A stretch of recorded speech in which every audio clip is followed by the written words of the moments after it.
വിജയത്തിന് പാലമുണ്ടോ?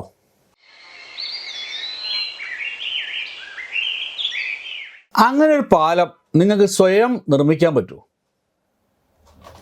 ഇന്നത്തെ ഈ മത്സര ലോകത്ത് നമ്മളിൽ പലരും മറ്റൊരാൾ ഉണ്ടാക്കി വെച്ച വഴിയിലൂടെ, പാലത്തിലൂടെ നടക്കാൻ ആഗ്രഹിക്കുന്നവരാണ്. എന്നാൽ ഋഗ്വേദം നമ്മളോട് പറയുന്നത് വേറൊരു കാര്യമാണ്. ഋഗ്വേദത്തിലെ 10-ാം മണ്ഡലത്തിലെ 61-ാം സൂക്തത്തിൽ ഒരു മന്ത്രമുണ്ട്. അതിൽ പറയുന്നത് അപശ്ച വിപ്രസ്തരതി സ്വസേതുഹു എന്നാണ്.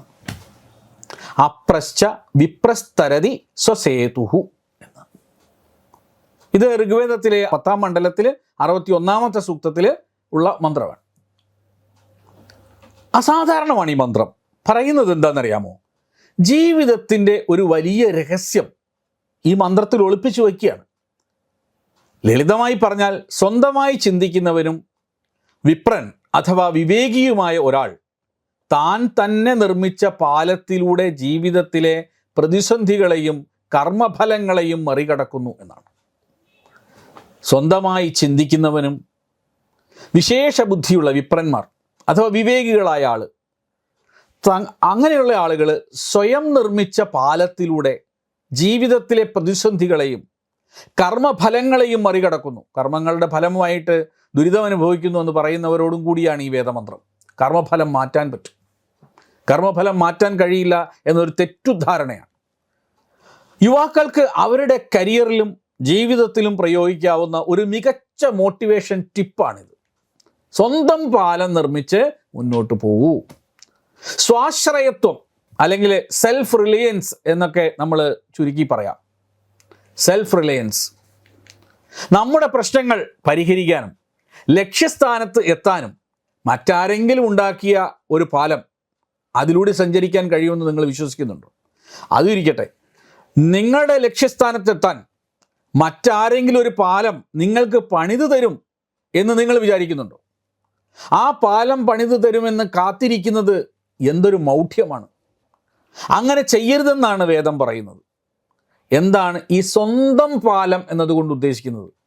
നമ്മുടെ ജീവിതത്തിലെ പ്രതിസന്ധികൾ, ആ പ്രതിസന്ധികളെ നമുക്കൊരു വലിയ ഒരു ആഴമുള്ള നദിയായി കണ്ടാൽ ആ പ്രതിസന്ധികളെ മറികടക്കാൻ നമ്മൾ തന്നെ വികസിപ്പിച്ചെടുക്കുന്ന നമ്മുടേതായ കഴിവുകൾ, നമ്മുടേതായ അറിവുകൾ, നമ്മുടേതായ പ്രയത്നങ്ങൾ,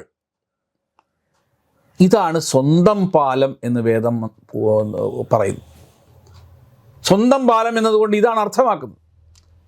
ഒരാൾ വിപ്രൻ അഥവാ വിവേകിയാകുന്നത് പുസ്തകം വായിക്കുമ്പോഴല്ല കേട്ടോ. പുസ്തകം വായിക്കണം, നിശ്ചയമായും വായിക്കണം. ആ അറിവിനെ സ്വന്തം ജീവിതത്തിൽ പ്രായോഗികമായി ഉപയോഗിക്കുമ്പോഴാണ്. പുസ്തകം വായിച്ചുകൊണ്ട് മാത്രം ജീവിതത്തിൽ മാറ്റം ഉണ്ടാവില്ല. ജീവിതത്തിൽ മാറ്റം വരണമെങ്കിൽ അത് സ്വന്തം ജീവിതത്തിൽ പ്രയോഗിക്കണം. നമ്മൾ വരുത്തിയ മിസ്റ്റേക്കുകൾ കാരണം അല്ലെങ്കിൽ മറ്റെന്തെങ്കിലും കാരണങ്ങൾ കൊണ്ട് അതും പറഞ്ഞ് തടസ്സങ്ങൾ ഉണ്ട് എന്നുള്ള കാരണത്തിൽ സ്വയം പഴി പറഞ്ഞ് നിൽക്കാതെ സ്വന്തം ബുദ്ധിയെയും അധ്വാനവും കൊണ്ട് അതിനെ മറികടക്കുന്നവനാണ് യഥാർത്ഥ യുവാവ്. എങ്ങനെയാണ് നമുക്ക് യഥാർത്ഥ യുവാവായിട്ട് മാറാൻ പറ്റുക? നമ്മൾ നിരവധി മിസ്റ്റേക്കുകൾ വരുത്തിയിട്ടുണ്ടാവും, അല്ലെങ്കിൽ അതുകൊണ്ടാണ് എന്ന് സ്വയം കരുതുക. താൻ നടത്തിയ മിസ്റ്റേക്കുകൾ കൊണ്ട് എനിക്ക് മുന്നോട്ട് പോകാൻ പറ്റുന്നില്ല, അല്ലെങ്കിൽ മറ്റേതെങ്കിലും തടസ്സങ്ങളുണ്ട് അതുകൊണ്ട് എനിക്ക് മുന്നോട്ട് പോകാൻ പറ്റുന്നില്ല. ഇങ്ങനെ പറഞ്ഞുകൊണ്ട് സ്വന്തം ബുദ്ധിയെയും അധ്വാനത്തെയും ശരിയായി മനസ്സിലാക്കാത്ത ആളുകൾക്ക് എങ്ങനെ ജീവിതത്തിൽ നേട്ടങ്ങൾ കൊയ്യാൻ കഴിയും? യഥാർത്ഥ യുവാവ് ഇതിനെയൊക്കെ മറികടക്കാൻ ശ്രമിക്കും. അതെങ്ങനെയാണ് എന്ന് നമ്മളൊന്ന് പഠിക്കണം. ഈ ഒരു വേദമന്ത്രത്തെ ജീവിതത്തിൽ പ്രായോഗികമായി നടപ്പിലാക്കാനുള്ള ഒരു 5 ടിപ്സ് ഞാൻ പറയാം. ഒന്ന്, നൈപുണ്യ വികസനം അല്ലെങ്കിൽ ബിൽഡ് യുവർ സ്കിൽസ് എന്നതാണ്. നൈപുണ്യ വികസനം. നോക്കൂ, ലോകം മാറിക്കൊണ്ടിരിക്കുകയാണ്. ജോലിയിലായാലും പഠനത്തിലായാലും പുതിയ കാര്യങ്ങൾ സ്വയം പഠിച്ചെടുക്കുക എന്നതാണ് നിങ്ങളിപ്പോൾ ചെയ്യേണ്ട കാര്യം. നിങ്ങളുടെ അറിവാണ് നിങ്ങളുടെ സേതു അഥവാ പാലം എന്ന് പറയും. അത് എത്രത്തോളം ശക്തമാണോ അത്രത്തോളം എളുപ്പത്തിൽ നിങ്ങൾക്ക് പ്രതിസന്ധികളെ മറികടക്കാൻ കഴിയും. രണ്ടാമത്തെ കാര്യം എന്താണ്? ഉത്തരവാദിത്തങ്ങൾ ഏറ്റെടുക്കുക, ടേക്ക് ഓണർഷിപ്പ്. അതൊരു ചെറിയ കാര്യമല്ല. നമുക്ക് എന്തെങ്കിലും ഒരു പ്രയാസം വരുമ്പോൾ അത് വേറൊരാളുടെ ഷോൾഡറിൽ ഇടാൻ എളുപ്പമാണ്. പക്ഷെ ഉത്തരവാദിത്തം ഏറ്റെടുത്തുകൊണ്ട് ടേക്ക് ഓണർഷിപ്പ്, ആ പരാജയപ്പെടുമ്പോൾ സാഹചര്യങ്ങളെയോ മറ്റുള്ളവരെയോ കുറ്റപ്പെടുത്തുന്നത് നിർത്തണം. എൻ്റെ ജീവിതം എൻ്റെ ഉത്തരവാദിത്തമാണ് എന്ന ചിന്താഗതിയാണ് നമ്മളോട് വളർത്തിയെടുക്കാൻ വേദം പറയുന്നത്. സ്വന്തം വഴി കണ്ടെത്തുകയാണ് മൂന്നാമത്തെ കാര്യം. B original. മറ്റുള്ളവരുടെ വഴി കണ്ടെത്തലല്ല, സ്വന്തം വഴി കണ്ടെത്തുക. മറ്റുള്ളവർ ചെയ്യുന്നത് കൊണ്ട് മാത്രം നമ്മളൊരു കാര്യം ചെയ്യേണ്ട കാര്യമില്ല.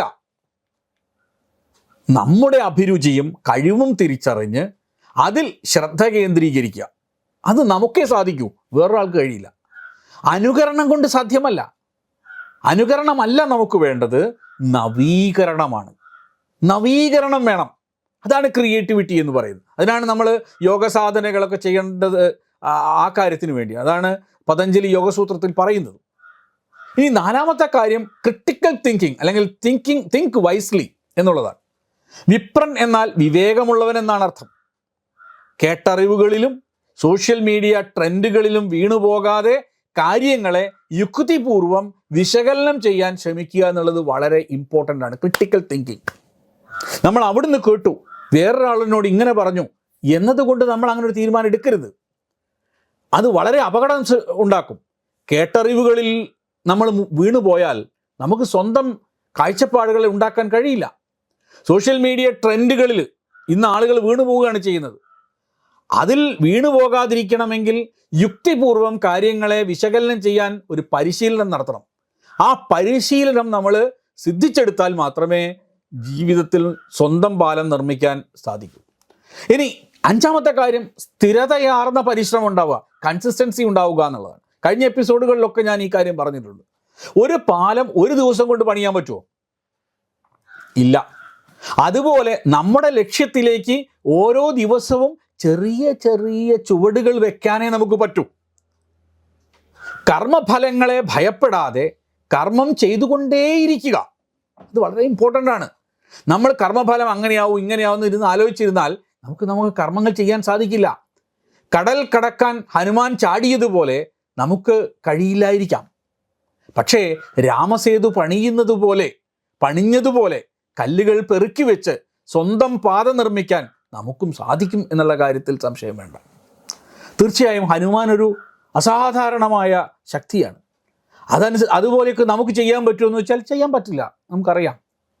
പക്ഷേ രാമസേതു പണിയുന്ന സമയത്ത് അണ്ണാറക്കണ്ണനും തന്നാലായത് ചെയ്തതുപോലെ നമ്മുടെ രാമസേതു നമുക്ക് പണിയാം. അതിന് നമുക്ക് സാധിക്കും. അറിവും അധ്വാനവും കൂട്ടിയിണക്കി, ശ്രദ്ധിക്കണം, അറിവും അധ്വാനവും കൂട്ടിയിണക്കി ആത്മവിശ്വാസത്തിൻ്റെ പാലം പണിയുന്നവന് ജീവിത സാഗരത്തെ വിജയകരമായി തരണം ചെയ്യാൻ സാധിക്കും എന്ന് നമുക്ക് അറിയാം. അതാണ് വേദത്തിൻ്റെ സന്ദേശം. നോക്കൂ, അറിവും അധ്വാനവും നമ്മൾ കൂട്ടിയിണക്കണം, ആത്മവിശ്വാസത്തിൻ്റെ പാലം പണിയണം. അങ്ങനെ ജീവിതമാകുന്ന സാഗരത്തെ നമുക്ക് വിജയകരമായി തരണം ചെയ്യാൻ സാധിക്കുകയും ചെയ്യും എന്ന് മാത്രം പറഞ്ഞുകൊണ്ട് ശുഭദിനം ആശംസിക്കുന്നു. നമസ്തേ.